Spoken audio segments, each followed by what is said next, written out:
সেই তো নাক কাটালি, তবে কেন লোক হাসালি।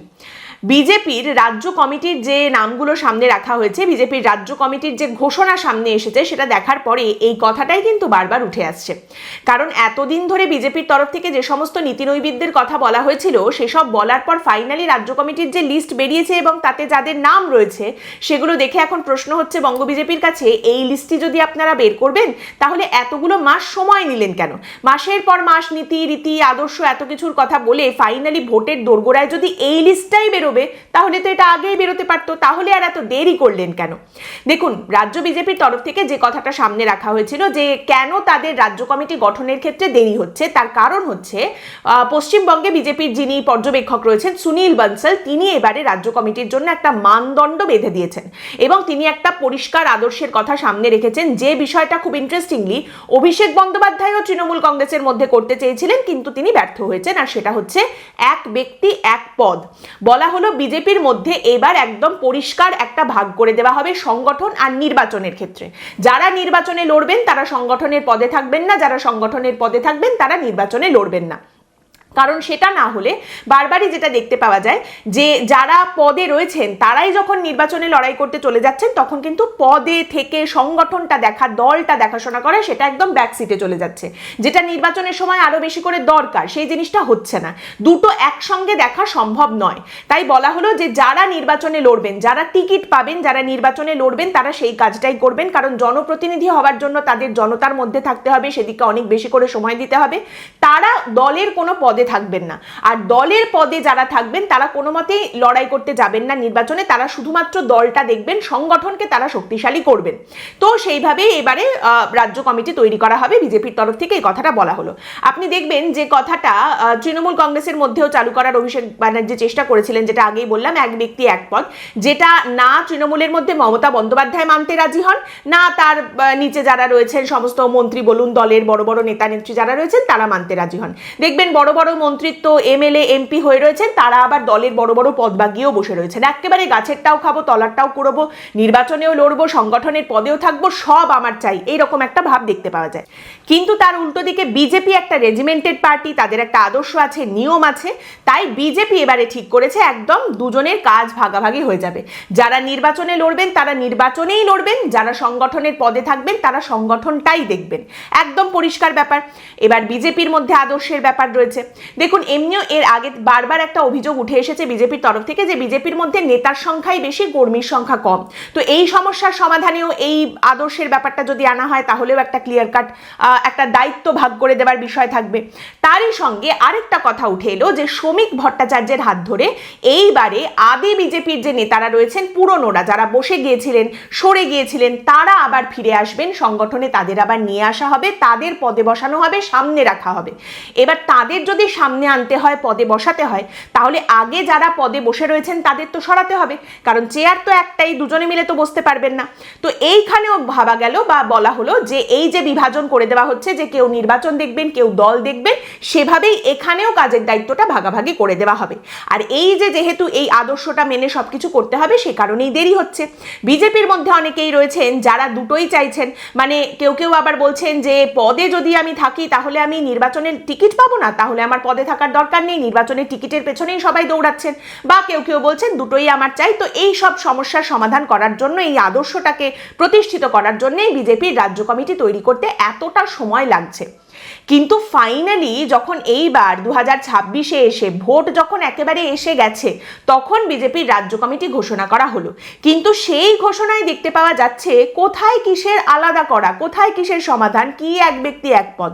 এত আদর্শের কথা এতগুলো মাস ধরে বলে ফাইনালি দেখা যাচ্ছে সেই পুরনো বাতের ব্যথা যেরকম শীতকালে এলে চাগার দিয়ে ওঠে, ঠিক সেই রকমই অবস্থা। কোথায় কিসের সমাধান, কিসের আদর্শ, কিসের নিয়ম, কিসের বিভাজন, কোনোটাই নেই।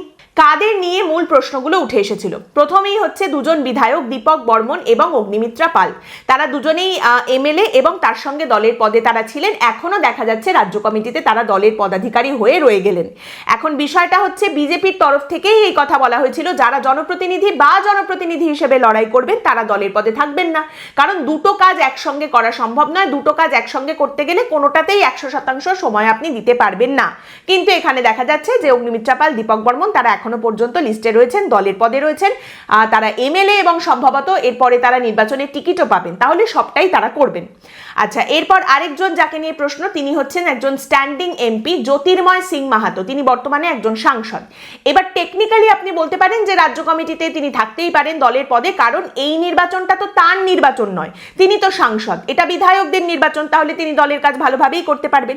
কিন্তু ওয়ান্স অ্যাগেন টেকনিক্যালি এটা বিজেপিরই বলা কথা যে জনপ্রতিনিধি যিনি, তিনি শুধু জনপ্রতিনিধির কাজই করবেন, তার মানে সেই বিষয়টা এখানে মানা হচ্ছে না, কোনো আদর্শ নিয়ম এই সমস্ত কিছু ধরা হচ্ছে না। আচ্ছা, আরেকজন হচ্ছেন প্রাক্তন সাংসদ লকেট চট্টোপাধ্যায়। সেক্ষেত্রে বলা যেতে পারে লকেট চট্টোপাধ্যায়ের বর্তমানে রাজ্য কমিটিতে থাকতে কোথাও কোনো বাধা নেই, কারণ তিনি প্রাক্তন সাংসদ, তিনি তো কোনো জনপ্রতিনিধি নন। কিন্তু তিনি যদি এবারের নির্বাচনে টিকিট পান, তাহলে কিন্তু আবারও বিজেপি নিজের কথাকেই কন্ট্রাডিক্ট করছে যে জনপ্রতিনিধির লড়াই যারা করতে যাবেন তারা শুধু সেই কাজটাই করবেন, দলের পদে তারা থাকবেন না, কারণ সংগঠনকে তারা সময় দিতে পারবেন না। তো লকেট চট্টোপাধ্যায় যদি টিকিট পান, তাহলে কিন্তু আবারও দেখা যাবে বিজেপি নিজের আদর্শ বা রীতি যেটার কথা বলেছিল সেটার বিরুদ্ধে যাচ্ছে। এবং আরেকটা নাম এখানে রয়েছে এই লিস্টে, রাজ্য কমিটিতে একটি নাম রয়েছে যেটা নিয়ে অবশ্যই আলাদা করে কথা বলতে হবে, আর তিনি হচ্ছেন জগন্নাথ চট্টোপাধ্যায়, ভাইস প্রেসিডেন্ট হিসেবে তার নাম রয়েছে বিজেপির বর্তমান রাজ্য কমিটিতে। এবার দেখুন, এই যে রাজ্য কমিটির যে নামের তালিকা প্রকাশ পেয়েছে, সেখানে শুভেন্দু অধিকারীরও কিছু প্রভাব যে রয়েছে সেটা নাম কিছু দেখলেই বোঝা যাচ্ছে, কিন্তু এই জগন্নাথ চট্টোপাধ্যায়ের নামটা এখানে থাকাটা খুবই ইন্টারেস্টিং। তার কারণ কিছুদিন আগেই জগন্নাথ চট্টোপাধ্যায়ের বিরুদ্ধে বিজেপিরই একাংশ কিন্তু ভয়ানক সরব হয়েছিল। জগন্নাথ চট্টোপাধ্যায়ের অবৈধ সম্পত্তি রয়েছে, তিনি লবিবাজি করেন, তিনি হচ্ছেন বিজেপির এনিমি নাম্বার 1, এই কথা বলতে শুরু করেছিলেন বিজেপিরই একাংশ কর্মী সমর্থক। রীতিমতো জগন্নাথ চট্টোপাধ্যায়ের বিরুদ্ধে একটা হিট ক্যাম্পেইন চলছিল। এবার এটা কোনো নতুন বিষয় নয়, তৃণমূল কংগ্রেসেও আপনারা সকলেই দেখেছেন কল্যাণ বন্দ্যোপাধ্যায়ের বিরুদ্ধে তৃণমূলেরই লোকজন বলতে শুরু করেছিলেন যখন কল্যাণ বন্দ্যোপাধ্যায় অভিষেক বন্দ্যোপাধ্যায়ের বিরোধিতা করেছিলেন। সেভাবেই জগন্নাথ চট্টোপাধ্যায় শুভেন্দু অধিকারী এবং তার ভাই দিব্যেন্দু অধিকারীকে নিয়ে কথা বলায় বিজেপির একাংশ কিন্তু জগন্নাথ চট্টোপাধ্যায়ের বিরুদ্ধে ক্ষোভ উগরে দিয়েছিলেন, তার বিরুদ্ধে প্রচুর অভিযোগ তারা করেছিলেন। কিন্তু এখন দেখা যাচ্ছে বিজেপিরই লোকেদের যে জগন্নাথ চট্টোপাধ্যায়কে নিয়ে এত অসুবিধা, তিনি কিন্তু সুন্দর এই লিস্টে ঢুকে পড়েছেন এবং ভাইস প্রেসিডেন্ট পদে কিন্তু তিনি বসে পড়েছেন। এবার আগামী নির্বাচনে তিনি আবার টিকিট পাবেন কিনা জানা নেই, যদি তিনি টিকিট পান তাহলে আবারও সেই একই জায়গায় বিজেপির কন্ট্রাডিকশন। আর এবার যখন তালিকায় নাম উঠেই গেছে, আশা করা যায় জগন্নাথ চট্টোপাধ্যায় এবার নিশ্চয়ই শুভেন্দু অধিকারীকে সালাম ঠুকেই চলবেন। আরেকটা ইন্টারেস্টিং জিনিস যেটা হয়তো অনেকেই খেয়াল করেছেন, যে অনেকেই একটা কথা বারবার বলছিলেন যে রাহুল সিনহা বা দিলীপ ঘোষের মতো নেতাদের কিন্তু অবশ্যই একটা পদে রাখা উচিত, দলের ভেতরে একটা জায়গা দেওয়া উচিত, কিন্তু সেরকম কোনো জায়গা এই রাজ্য কমিটিতে তাদের কোথাও দেওয়া হয়নি, সেটা পরিষ্কার দেখা যাচ্ছে। তো দেখুন, দিলীপ ঘোষকে নিয়ে কিছু লোকজন আবার বলতে শুরু করেছিলেন যে টাইগার ইজ ব্যাক, দেখুন টাইগার আবার ফিরে এসেছে। এবার ব্যাপারটা হচ্ছে শীতকালে প্রচুর গাজর ওঠে, গাজরের হালুয়া বানিয়ে অনেকেই খেতে পছন্দ করেন, কিন্তু তাই বলে মে মাসে গায়ে চাদর মুড়ি দিয়ে আহা কি ঠান্ডা লাগছে চলো একটু গাজরের হালুয়া খাই বলে কেউ তো গাজরের হালুয়া খেতে যান, ব্যাপারটা এরকম নয়। এখন দিলীপ ঘোষ ফিরে এসেছেন বিজেপিতে, আবার তিনি সক্রিয় হয়েছেন, সেটা কেন্দ্রীয় উদ্যোগে হতেই পারে, কিন্তু রাজ্য নেতৃত্ব এখনো পর্যন্ত এটাই মনে করছে যে দিলীপ ঘোষকে কোনো পদে ফদে রাখার দরকার নেই, উনি অতটাও কিন্তু আমাদের জন্য দরকারি নন। আর রাহুল সিনহা, নাম তো শোনা হি হোগা, যে কোনো ভূমিকায় সমানে লড়ে যাই, রাহুল সিনহা বিজেপির জন্য পশ্চিমবঙ্গে হচ্ছেন তাই। ভদ্রলোক বারবার নির্বাচনে দাঁড়িয়েছেন, পরাজিত হয়েছেন, কিন্তু তিনি এই বিজেপির সঙ্গেই থেকে গেছেন, বিজেপির সঙ্গেই লড়াই করে গেছেন। ইভেন দিলীপ ঘোষ একটা সময় যখন বীতশ্রদ্ধ হয়ে গেছেন, রাহুল সিনহা কিন্তু তখনও পর্যন্ত বিজেপির সঙ্গেই থেকে গেছেন, বিজেপির সাথেই পড়ে থেকেছেন, কিন্তু তিনিও কিন্তু কোনো রকম কোনো পদ পাননি। এবার এইখানে উল্টো দিক থেকে একটা আর্গুমেন্ট এটা হতে পারে যে কেন অন্যদিকে এই যে রাজু বন্দ্যোপাধ্যায়, তাকে যে এগিয়ে নিয়ে আসা হয়েছে, তাকে যে পদ দেওয়া হয়েছে, একেবারে ভাইস প্রেসিডেন্ট হয়ে গেছেন তিনি, এইটা কিন্তু দেখুন দিস ইজ হিলেরিয়াস।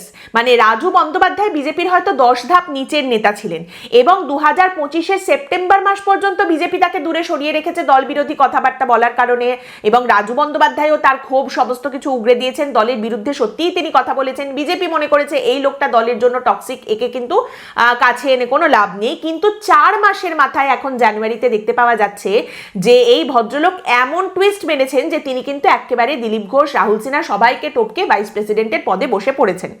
আরেকটা ইন্টারেস্টিং নাম যেটা রয়েছে এই রাজ্য কমিটির তালিকায় সেটা হচ্ছে তাপস রায়। তিনিও কিন্তু একটা পদে রয়েছেন, ভাইস প্রেসিডেন্ট পদে রয়েছেন, সেটা রাজ্য কমিটির তালিকায় দেখতে পাওয়া যাচ্ছে। এবার তাপস রায় নির্বাচনে বিজেপির জন্য দাঁড়িয়ে পরাজিত হলেও মানে তাপস রায়ের মতো একজন নেতা তিনি বিজেপিতে রয়েছেন অথচ কোনো পদে নেই, এটা দেখতে তো একটু খারাপও লাগে। আর তাছাড়া দেখুন, জয়প্রকাশ মজুমদার বিজেপি থেকে তৃণমূলে যাওয়ার সঙ্গে সঙ্গে বড়সড় পদ বাগিয়ে বসে পড়তে যদি পারেন, তাহলে তাপস রায় বা পারবেন না কেন? তিনি তো ভোটেও জেতেননি, জনপ্রতিনিধিও নন, টেকনিক্যালি এখন তিনি থাকতেই পারেন পদে। কিন্তু আবারও তিনি যদি দেখা যায় যে নির্বাচনের টিকিট পাচ্ছেন 2026-এর বিধানসভা নির্বাচনে, তাহলে আবারও বিজেপির সেই যে আদর্শ রীতির কথা বলেছিল সেখান থেকে বিজেপি বিরোধিতা করে উল্টো দিকে হাঁটতে শুরু করবে। এখন ব্যাপারটা হচ্ছে, বিজেপির তো এবারে আরবান ভোটার, শহুরে ভোটারদের নিজেদের দিকে টানার একটা প্রবণতা এবং প্রচেষ্টা দেখতে পাওয়া গেছে। এবং সেখানেও খুব ইন্টারেস্টিংলি হয়তো দেখা যেতে পারে যে অনেক আরবান এরিয়াতেই বিজেপিকে এমন লোকজনকে নির্বাচনে টিকিট দিতে হবে যারা হয়তো প্রাক্তন তৃণমূল কংগ্রেস ছিলেন। কিন্তু যাই হোক, এবার রাজ্য কমিটিতে নাম যাদের উঠে গেছে তাদের মধ্যে যারা যারা টিকিট পাবেন, নাম মানে পদ তারা পেয়েছেন, তালিকায় নাম উঠে গেছে বলেই কি তারা জিততে পারবেন? এইটা কিন্তু একটা বড়সড় প্রশ্ন। মানে শুভেন্দু অধিকারীর প্রভাবে নাম উঠতে পারে, কিন্তু তাতে কি ভোট পাওয়া যাবে? বিজেপির এই যে রাজ্য কমিটির তালিকা বেরিয়েছে, যেটা বেরোতে এতটা দেরি হলো, এটা অবশ্যই করে পশ্চিমবঙ্গে বিজেপির সাংগঠনিক দুর্বলতার লক্ষণ।